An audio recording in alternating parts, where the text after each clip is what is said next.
my weird problem, and it's easy and quick to be able to think of ways to address it.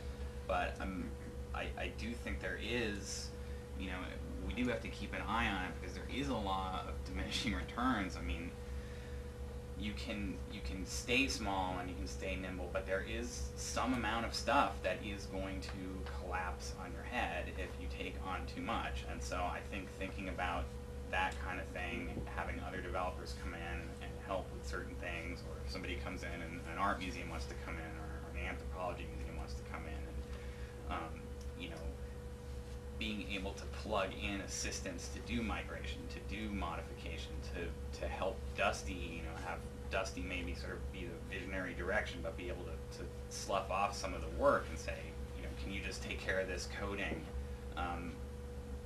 Maybe it might be mundane, but somebody has to sit down and write those lines of code. And I think that somewhere down the road, that is something that's going to be we're really going to need to look at, and we're really going to need to know how that's going to work if we do get there. And there are several easily identified examples of that. Taxonomy is a good one.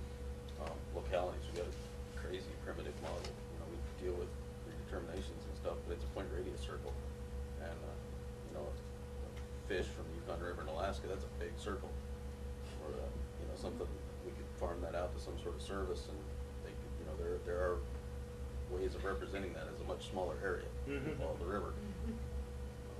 On that, the field notebook example that you showed, Carla, in your presentation, that's a good example of something that was actually developed in a different language by a bunch of different developers, but it was able to link right in, right? What's that system called again? Graphical referencing framework.